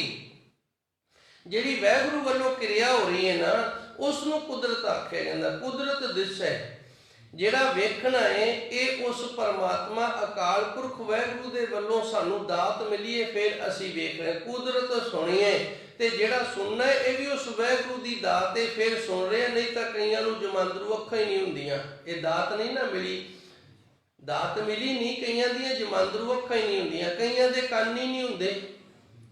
ਉਸ ਵਾਹਿਗੁਰੂ ਦੀ ਦਾਤ ਨਹੀਂ ਨਾ ਪ੍ਰਾਪਤ ਹੋਈ। ਸੋ ਗੁਰੂ ਮਹਾਰਾਜ ਜੀ ਰਹਿਮਤ ਕਰਦੇ ਨੇ, ਕੁਦਰਤ ਕੀਮ ਹੈ ਮੇਰੇ ਪਰਮਾਤਮਾ, ਤੇਰੀ ਜਿਹੜੀ ਇਹ ਕੁਦਰਤ ਹੈ, ਜੋ ਤੂੰ ਸਾਨੂੰ ਇਹ ਦਾਤ ਦਿੱਤੀ ਹੈ, ਇਹਦੀ ਕੀਮਤ ਜਿਹੜੀ ਹੈ ਇਹ ਪਾਰਾਵਾਰ ਤੋਂ ਰਹਿਤ ਹੈ ਜੀ। ਕਹੋ ਨਾਨਕ ਪ੍ਰਭ ਕਿਰਪਾ ਕੀਜੈ, ਮਨ ਸਦਾ ਚੱਲੈ ਤੇਰੇ ਮਾਰਗ। ਹੇ ਮੇਰੇ ਪਰਮਾਤਮਾ, ਹੇ ਮੇਰੇ ਵਾਹਿਗੁਰੂ ਜੀ, ਤੂੰ ਕਿਰਪਾ ਕਰ ਸਾਡੇ ਤੇ, ਇਹ ਕਿਰਪਾ ਕਰ ਮਨ ਸਦਾ ਚੱਲੇ, ਸਾਡਾ ਮਨ ਹੈ ਨਾ ਜਿਹੜਾ, ਇਹ ਸਦਾ ਚੱਲਣਾ ਕਰੇ ਤੇਰੇ ਮਾਰਗ, ਤੇਰੇ ਰਸਤੇ ਤੇ, ਗੁਰੂ ਮਾਰਗ ਤੇ ਹਰੀ ਮਾਰਗ ਤੇ ਸੰਤ ਮਾਰਗ ਤੇ ਇਹ ਸਾਡਾ ਮਨ ਹੈ ਜਿਹੜਾ ਇਹ ਚੱਲਣਾ ਕਰੇ। ਇਹ ਤੂੰ ਸਾਡੇ ਤੇ ਕਿਰਪਾ ਕਰਨੀ ਕਰ। ਇਹੋ ਵਰ ਏਹਾ ਵਡਿਆਈ, ਇਹੋ ਧਨ ਹੋਏ ਬੜ ਭਾਗਾ ਰਾਮ। ਚੌਥੀ ਪੌੜੀ ਦੇ ਵਿੱਚ ਗੁਰੂ ਜੀ ਕਿਰਪਾ ਕਰਦੇ ਨੇ। ਇਹੋ ਵਰ, ਵਰ ਦਾ ਅਰਥ ਹੈ ਵਰਦਾਨ। ਪਹਿਲੂ ਸਮਾਂ ਸੀ ਪੁਰਾਣ ਦੇ ਅੰਦਰ ਇਸ ਤਰ੍ਹਾਂ ਦੀਆਂ ਕਈ ਸਾਖੀਆਂ ਮਿਲਦੀਆਂ ਨੇ ਵੀ ਕਿਸੇ ਗੁਰਮੁਖ ਪਿਆਰੇ ਨੇ ਬੰਦਗੀ ਕੀਤੀ, ਦੇਵਤਾ ਪ੍ਰਗਟ ਹੋ ਗਿਆ, ਫਿਰ ਉਹਨੇ ਉਹਦੇ ਤੋਂ ਵਰ ਮੰਗ ਲਿਆ। ਗੁਰੂ ਮਹਾਰਾਜ ਜੀ ਸੱਚੇ ਸਤਿਗੁਰ ਇੱਥੇ ਗੁਰਸਿੱਖਾਂ ਨੂੰ ਇਹ ਦੱਸਦੇ ਨੇ ਵੀ ਆਪਾਂ ਇਹੋ ਹੀ ਵਰ ਮੰਗਣਾ ਉਸ ਪਰਮਾਤਮਾ ਤੋਂ, ਕਿਹੜਾ ਸਾਡਾ ਮਨ ਹੈ ਜਿਹੜਾ ਗੁਰੂ ਮਾਰਗ ਤੇ ਤੁਰੇ। ਇਹੋ ਵਰ ਇਹਾ ਵਡਿਆਈ, ਇੱਥੇ ਅਸੀਂ ਇਹ ਨਹੀਂ ਮੰਗਣਾ ਵੀ ਸਾਨੂੰ ਸੰਸਾਰ ਦੀ ਮਾਇਆ ਦੀ ਵਡਿਆਈ ਮਿਲ ਜਾਵੇ ਜਾਂ ਕੋਈ ਰਾਜਗੱਦੀ ਦੀ ਜਾਂ ਕੋਈ ਹੋਰ ਵਡਿਆਈ ਮਿਲ ਜਾਵੇ। ਇਹਨਾਂ ਵਡਿਆਈਆਂ ਤੋਂ ਵੀ ਬਚ ਕੇ ਰਹਿਣਾ ਹੈ। ਇਹੋ ਵਰ ਹੀ ਮੇਰੇ ਪਰਮਾਤਮਾ ਸਾਨੂੰ ਇਹ ਵਰਦਾਨ ਦੇ, ਇਹੀ ਵਡਿਆਈ ਦੇ, ਇਹੋ ਹੀ ਧਨ ਦੇ, ਕਿਹੜਾ ਤੇਰੇ ਨਾਮ ਨੂੰ ਜਪਣ ਵਾਲਾ ਹੋਏ ਵਡਭਾਗਾ ਰਾਮ। ਇਸ ਦੌਲਤ ਦੇ ਨਾਲ ਮਨੁੱਖ ਜਿਹੜਾ, ਇਸ ਵਰਦਾਨ ਦੇ ਨਾਲ ਗੁਰਮੁਖ ਪਿਆਰਾ ਜਿਹੜਾ, ਇਸ ਵਡਿਆਈ ਦੇ ਨਾਲ ਗੁਰਮੁਖ ਪਿਆਰਾ ਜਿਹੜਾ, ਉਹ ਧਨਤਾ ਦੇ ਯੋਗ ਵਡਭਾਗਾ ਹੋ ਜਾਂਦਾ ਹੈ ਜੀ। ਮਹਾ ਵਿਕਾਰ ਗਏ ਸੁਖ ਉਪਜੈ, ਇਹੋ ਰੰਗ ਇਹੋ ਰਸ ਭੋਗਾ, ਹਰ ਚਰਨੀ ਮਨ ਲਾਗਾ ਰਾਮ। ਧੰਨ ਗੁਰੂ ਜੀ ਰਹਿਮਤ ਕਰਦੇ ਨੇ। ਇਹੋ ਵਰ ਇਹਾ ਵਡਿਆਈ, ਇਹੋ ਧਨ ਹੋਏ ਵਡਭਾਗਾ ਰਾਮ। ਇਹੋ ਵਰ ਜੇ ਮਿਲ ਜਾਵੇ, ਇਹੋ ਵਡਿਆਈ ਜੇ ਮਿਲ ਜਾਵੇ, ਇਹੋ ਦੌਲਤ ਜਿਹੜੀ ਇਹ ਮਿਲ ਜਾਵੇ, ਕਿਹੜੀ? ਉਸ ਦੇ ਨਾਮ ਜਪਣ ਵਾਲੀ, ਮਨ ਉਸ ਦੇ ਮਾਰਗ ਤੇ ਤੁਰ ਪਵੇ, ਵਡਭਾਗਾ ਰਾਮ। ਫਿਰ ਉਹ ਗੁਰਮੁਖ ਪਿਆਰਾ ਵੱਡੇ ਭਾਗਾਂ ਵਾਲਾ ਹੋ ਜਾਂਦਾ ਹੈ। ਅਗਲੀ ਤੁਕ ਦੇ ਵਿੱਚ ਗੁਰੂ ਜੀ ਦੱਸਦੇ ਨੇ ਇਹੋ ਰੰਗ, ਰੰਗ ਦਾ ਅਰਥ ਪ੍ਰੇਮ ਹੈ। ਇਹੋ ਰੰਗ ਇਹੋ ਰਸ, ਹੇ ਮੇਰੇ ਪਰਮਾਤਮਾ ਤੇਰੇ ਪ੍ਰੇਮ ਦੇ ਰੰਗ ਦੇ ਵਿੱਚ ਅਸੀਂ ਰੰਗੇ ਜਾਈਏ। ਇਹੋ ਰਸ ਤੇ ਤੇਰੇ ਨਾਮ ਦਾ ਰਸ ਸਾਨੂੰ ਭੋਗਾ, ਅਸੀਂ ਭੋਗਣਾ ਕਰੀਏ। ਸਰੀਰ ਦੇ ਨਾਲ ਅਨੇਕ ਪ੍ਰਕਾਰ ਦੇ ਅਸੀਂ ਰਸ, ਰਸ ਦਾ ਅਰਥ ਹੁੰਦਾ ਸਵਾਦ, ਖਾਣ ਦਾ ਸਵਾਦ ਹੈ, ਸੁਣਨ ਦਾ ਸਵਾਦ ਹੈ, ਵੇਖਣ ਦਾ ਸਵਾਦ ਹੈ। ਇਹ ਸਾਰੇ ਰਸ ਭੋਗਦੇ ਆ, ਪਰ ਗੁਰੂ ਜੀ ਇੱਥੇ ਰਹਿਮਤ ਕਰਦੇ ਨੇ ਇਹੋ ਰੰਗ ਇਹੋ ਰਸ ਭੋਗਾ ਹੈ। ਮੇਰੇ ਵਾਹਿਗੁਰੂ ਕਿਰਪਾ ਕਰ ਤੇਰੇ ਪ੍ਰੇਮ ਵਾਲੇ ਨਾਮ ਰਸ ਨੂੰ ਮੈਂ ਭੋਗਣਾ ਕਰਾਂ। ਹਰ ਚਰਨੀ ਮਨ ਲਾਗਾ ਰਾਮ, ਤੇਰੇ ਚਰਨਾਂ ਦੇ ਨਾਲ ਸਾਡਾ ਮਨ ਜਿਹੜਾ ਇਹ ਲੱਗ ਜਾਵੇ ਜੀ। ਮਨ ਲਾਗਾ ਚਰਨੇ ਪ੍ਰਭ ਕੀ ਸ਼ਰਨੇ, ਕਰਨ ਕਾਰਨ ਗੋਪਾਲਾ। ਹੁਣ ਕਈ ਵਾਰੀ ਸਾਡੇ ਮਨ ਦੇ ਵਿੱਚ ਇਹ ਵੀ ਸ਼ੰਕਾ ਬਣ ਜਾਂਦੀ ਹੋਏਗੀ ਵੀ ਅਸੀਂ ਗੁਰਬਾਣੀ ਦੇ ਅੰਦਰ ਪੜ੍ਹਦੇ ਹਾਂ ਜਾਂ ਕਿਸੇ ਗੁਰਮੁਖ ਪਿਆਰੇ ਤੋਂ ਇਹ ਸੁਣਦੇ ਆ ਵੀ ਸਾਨੂੰ ਗੁਰੂ ਦੀ ਸ਼ਰਨ ਦੇ ਵਿੱਚ ਰਹਿਣਾ ਚਾਹੀਦਾ, ਤੇ ਗੁਰੂ ਜੀ ਨੇ ਇਸ ਤੁਕ ਦੇ ਵਿੱਚ ਨਿਰਣਾ ਕਰ ਦਿੱਤਾ ਹੈ ਮਨ ਲਾਗਾ ਚਰਨੇ। ਜਿਨ੍ਹਾਂ ਦਾ ਮਨ ਗੁਰੂ ਦੇ ਚਰਨਾਂ ਦੇ ਵਿੱਚ ਲੱਗ ਗਿਆ ਨਾ, ਪ੍ਰਭ ਕੀ ਸ਼ਰਨ, ਪਰਮਾਤਮਾ ਦੀ ਸ਼ਰਨ ਵਿੱਚ ਆ ਗਏ ਨੇ। ਹੁਣ ਸ਼ਰਨ ਦੇ ਵਿੱਚ ਆਉਣਾ ਕੀ ਹੈ? ਮਨ ਜਿਹੜਾ ਉਹ ਗੁਰੂ ਦੇ ਚਰਨਾਂ ਦੇ ਨਾਲ ਲੱਗ ਜਾਵੇ।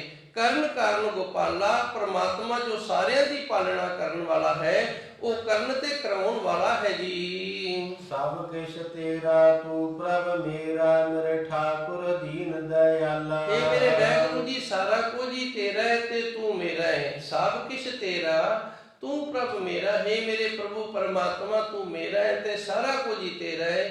ਮੇਰੇ ਠਾਕੁਰ ਦੀਨ ਦਿਆਲਾ, ਤੂੰ ਮੇਰਾ ਮਾਲਕ ਹੈ ਤੇ ਦੀਨਾਂ ਦੇ ਉੱਤੇ ਦਇਆ ਕਰਨ ਵਾਲਾ ਹੈ ਜੀ। ਮੋਹੇ ਨਿਰਗੁਣ ਪ੍ਰੀਤਮ ਸੁਖ ਸਾਗਰ, ਸੰਤ ਸੰਗ ਮਨ ਜਾਗਾ। ਮੋਹੇ ਨਿਰਗੁਣ, ਮੇਰੇ ਵਿੱਚ ਕੋਈ ਵੀ ਗੁਣ ਨਹੀਂ। ਪ੍ਰੀਤਮ ਸੁਖ ਸਾਗਰ, ਹੈ ਮੇਰੇ ਪਿਆਰੇ ਸੁਖਾਂ ਦੇ ਦਾਤੇ, ਸੰਤ ਸੰਗ ਮਨ ਜਾਗਾ। ਤੇਰੀ ਕਿਰਪਾ ਦੇ ਨਾਲ ਗੁਰੂ ਦੀ ਸੰਗਤ ਦੇ ਵਿੱਚ ਆਣ ਕੇ ਸਾਡਾ ਮਨ ਇਹਨਾਂ ਜਿਹੜਾ ਇਹ ਜਾਗਦਾ, ਇਹਨੂੰ ਸੋਝੀ ਆਉਂਦੀ, ਇਹਨੂੰ ਗਿਆਨ ਹੁੰਦਾ ਹੈ। ਦਾਸ ਬੇਨਤੀ ਕਰਦਾ ਹੁੰਦਾ, ਜੇ 10,000 ਪ੍ਰਾਣੀ ਇੱਕ ਥਾਂ ਤੇ ਇਕੱਤਰਤ ਹੋ ਜਾਵੇ ਸਤ ਸੰਗ ਦੇ ਵਿੱਚ, ਤੇ ਉਹਦੇ ਵਿੱਚੋਂ ਕੇਵਲ ਇੱਕ ਜਗਿਆਸੂ ਹੋਏਗਾ ਜਿਸ ਦਾ ਮਨ ਜਾਗਿਆ ਹੋਇਆ ਹੈ, ਜਿਸ ਨੂੰ ਸੋਝੀ ਆਈ ਹੈ ਵੀ ਮੈਂ ਗੁਰੂ ਤੇ ਦਰ ਤੇ ਆਇਆ ਤੇ ਇੱਥੇ ਲੈਣ ਕੀ ਆਇਆ ਤੇ ਕਰਨ ਕੀ ਆਇਆ।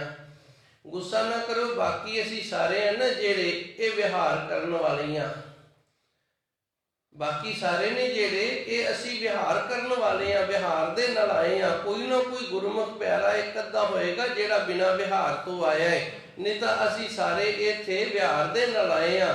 ਕਿਸੇ ਨੂੰ ਕੋਈ ਵਿਹਾਰ ਹੈ, ਕਿਸੇ ਨੂੰ ਕੋਈ ਵਿਹਾਰ ਹੈ, ਸੰਸਾਰਿਕ ਵਿਹਾਰਾਂ ਕਰਕੇ ਇੱਥੇ ਅਸੀਂ ਇਕੱਤਰਤ ਹੋਏ ਆ। ਧੰਨ ਗੁਰੂ ਜੀ ਰਹਿਮਤ ਕਰਦੇ ਨੇ, ਮੋਹਿ ਨਿਰਗੁਣ ਪ੍ਰੀਤਮ ਸੁਖ ਸਾਗਰ, ਹੈ ਮੇਰੇ ਸੱਚੇ ਸਤਿਗੁਰ ਜੀ ਮੇਰੇ ਵਿੱਚ ਕੋਈ ਵੀ ਗੁਣ ਨਹੀਂ, ਤੂੰ ਸੁਖਾਂ ਦਾ ਸਾਗਰ ਹੈ, ਸਾਡਾ ਪ੍ਰੀਤਮ ਪਿਆਰਾ ਹੈ। ਸੰਤ ਸੰਗ ਮਨ ਜਾਗਾ, ਤੇਰੀ ਸੰਗਤ ਦੇ ਵਿੱਚ ਆਣ ਕੇ ਗੁਰੂ ਦੇ ਚਰਨਾਂ ਦੇ ਨਾਲ ਜੁੜ ਕੇ ਇਹ ਸਾਡਾ ਮਨ ਹੈ ਜਿਹੜਾ ਇਹ ਜਾਗ ਪਿਆ ਹੈ। ਤੇ ਮਨ ਦਾ ਜਾਗਣਾ ਕੀ ਹੈ? ਮਨ ਨੂੰ ਪਤਾ ਲੱਗ ਗਿਆ ਵੀ ਮੈਂ ਉਸ ਪਰਮਾਤਮਾ ਦਾ ਨਾਮ ਜਪਾਂ, ਸਿਮਰਨ ਕਰਾਂ, ਉਸ ਨੂੰ ਮੇਰੀਆਂ ਸਾਰੀਆਂ ਚਿੰਤਾ ਨਹੀਂ। ਨਾਨਕ ਚਿੰਤਾ ਮਤ ਕਰੋ, ਚਿੰਤਾ ਤਿਸ ਹੀ ਹੈ, ਉਹਨੂੰ ਸਾਡੀ ਚਿੰਤਾ ਹੈ, ਉਹਨੂੰ ਸਾਡੀ ਫਿਕਰ ਹੈ। ਸਾਨੂੰ ਚਿੰਤਾ ਫਿਕਰ ਨਹੀਂ ਕਰਨਾ ਚਾਹੀਦਾ, ਕੇਵਲ ਤੇ ਕੇਵਲ ਉਸ ਪਰਮਾਤਮਾ ਦਾ ਨਾਮ ਜਪਣਾ ਚਾਹੀਦਾ ਹੈ। ਇਸ ਤਰ੍ਹਾਂ ਮਨ ਜਿਹੜਾ ਸੰਗਤ ਦੇ ਵਿੱਚ ਆਣ ਕੇ ਜਾਗ ਜਾਂਦਾ ਹੈ ਜੀ। ਕਹੋ ਨਾਨਕ ਪ੍ਰਭ ਕਿਰਪਾ ਕੀਨੀ, ਚਰਨ ਕਮਲ ਮਨ ਲਾਗਾ। ਤਾਂ ਗੁਰੂ ਜੀ ਰਹਿਮਤ ਕਰਦੇ ਨੇ, ਸਾਡੇ ਪ੍ਰਭੂ ਪਰਮਾਤਮਾ ਨੇ ਸਾਡੇ ਤੇ ਕਿਰਪਾ ਕੀਤੀ, ਰਹਿਮਤ ਕੀਤੀ ਏ। ਸਾਡਾ ਮਨ ਜਿਹੜਾ ਇਹ ਗੁਰੂ ਦੇ ਚਰਨਾਂ ਦੇ ਨਾਲ ਜੁੜ ਗਿਆ, ਗੁਰੂ ਦੇ ਚਰਨਾਂ ਦੇ ਨਾਲ ਲੱਗ ਗਿਆ। ਇਤਨੀ ਕੁ ਸੇਵਾ ਸੰਗਤ ਨੇ ਪ੍ਰਵਾਨ ਕਰਨੀ। ਸੱਚੇ ਸਤਿਗੁਰ ਧੰਨ ਗੁਰੂ ਅਰਜਨ ਦੇਵ ਜੀ ਦਾ ਕੋਟਨ ਕੋਟ ਧੰਨਵਾਦ। ਧੰਨ ਗੁਰੂ ਗ੍ਰੰਥ ਸਾਹਿਬ ਜੀ ਦਾ ਕੋਟਨ ਕੋਟ ਧੰਨਵਾਦ, ਜਿਨ੍ਹਾਂ ਨੇ ਕਿਰਪਾ ਕਰਕੇ ਅੰਮ੍ਰਿਤ ਵੇਲੇ ਸੰਗਤਾਂ ਨੂੰ ਦਰਸ਼ਨ ਬਖਸ਼ੇ ਹਨ। ਗੁਰੂ ਅਰਜਨ ਦੇਵ ਜੀ ਸੱਚੇ ਸਤਿਗੁਰ ਨੇ ਮਹਾਨ ਬਖਸ਼ਿਸ਼ ਰਹਿਮਤ ਕਿਰਪਾ ਕੀਤੀ, ਸਾਨੂੰ ਗਿਆਨ ਦੀ ਦਾਤ ਬਖਸ਼ਿਸ਼ ਕੀਤੀ ਹੈ। ਸਾਨੂੰ ਦੱਸਿਆ ਹੈ ਇਸ ਰਸਨਾ ਦੇ ਨਾਲ ਨਾਮ ਜਪੀਏ ਤੇ ਅਰਦਾਸ ਕਰੀਏ। ਸੱਚੇ ਸਤਿਗੁਰ ਜੀ ਇਸ ਤਰ੍ਹਾਂ ਇੱਕ ਇੱਕ ਵਾਰੀ ਨਾਮ ਜਪ ਕੇ ਅਸੀਂ ਤੇਰੇ ਤੱਕ ਨਹੀਂ ਪਹੁੰਚ ਸਕਦੇ। ਜੋ ਆਪ ਜੀ ਦੇ ਅਨੰਨ ਭਗਤ ਭਾਈ ਗੁਰਦਾਸ ਜੀ ਨੇ ਆਪਣੀਆਂ ਵਾਰਾਂ ਦੇ ਵਿੱਚ ਦਰਜ ਕੀਤਾ ਹੈ ਕਿ ਜਦੋਂ ਗੁਰਸਿੱਖ ਇੱਕ ਕਦਮ ਗੁਰੂ ਵੱਲ ਤੁਰਦਾ ਤੇ ਗੁਰੂ 10 ਕਰਮਾਂ ਅੱਗੇ ਹੋ ਕੇ ਲੈਂਦਾ, ਉਹ ਕਿਰਪਾ ਸਾਡੇ ਤੇ ਵੀ ਹੋ ਜਾਵੇ। ਇਸੇ ਤਰ੍ਹਾਂ ਜਦੋਂ ਸੁਣੀਏ ਤੇਰੇ ਨਾਮ ਨੂੰ, ਤੇਰੇ ਜਸ ਨੂੰ, ਉਦੋਂ ਵੀ ਇਹੀ ਅਰਦਾਸ ਕਰੀਏ ਕਿ ਗੁਰੂ ਕਿਰਪਾ ਕਰ। ਅਸੀਂ ਤਾਂ ਪਤਾ ਨਹੀਂ ਛਿਨ ਪਲ ਸੁਣਦੇ ਆ, ਉਦੋਂ ਬਾਅਦ ਬਿਰਤੀ ਧਿਆਨ ਕਿਤੇ ਉਖੜ ਜਾਂਦਾ, ਚਲਾ ਜਾਂਦਾ ਹੈ ਤੇ ਬਾਕੀ ਸਮਾਂ ਜਿਹੜਾ ਉਹ ਅਜਾਇਆ ਚਲਾ ਜਾਂਦਾ। ਤੂੰ ਕਿਰਪਾ ਕਰ, ਥੋੜਾ ਜਿਹਾ ਸੁਣਿਆ ਵੀ ਨਾ ਇਹ ਸਫਲਾ ਹੋ ਜਾਵੇ, ਤੇਰੀ ਰਹਿਮਤ ਹੋ ਜਾਵੇ। ਇਸ ਤਰ੍ਹਾਂ ਹੱਥਾਂ ਤੇ ਪੈਰਾਂ ਦੇ ਨਾਲ ਵੀ ਜੋ ਕੀਤੀ ਹੋਈ ਸੇਵਾ ਹੈ ਤੇਰੇ ਦਰ ਦੀ, ਉਹ ਤੂੰ ਪ੍ਰਵਾਨ ਕਰ, ਉਹਦੇ ਵਿੱਚ ਬਰਕਤਾਂ ਪਾ, ਰਹਿਮਤਾਂ ਪਾ ਤੇ ਆਪਣੇ ਮਾਰਗ ਦੇ ਇਸ ਮਨ ਨੂੰ ਤੋਰਨ ਦੇ ਲਈ ਤੂੰ ਪ੍ਰੇਰ। ਰਹਿਮਤ ਕਰਕੇ ਕਿਰਪਾ ਕਰਕੇ ਆਪਣੇ ਚਰਨਾਂ ਨਾਲ ਜੋੜ ਕੇ ਸਾਡਾ ਵੀ ਜੀਵਨ ਹੈ ਜਿਹੜਾ ਇਹ ਸਫਲਾ ਕਰੋ ਜੀ। ਦੇਹੋ ਸੱਜਣ ਆਸੀਸੜੀਆ, ਜੋ ਹੋਵੇ ਸਹਿਬ ਸਿਉ ਮੇਲ। ਮੋਹਿ ਨਿਰਭ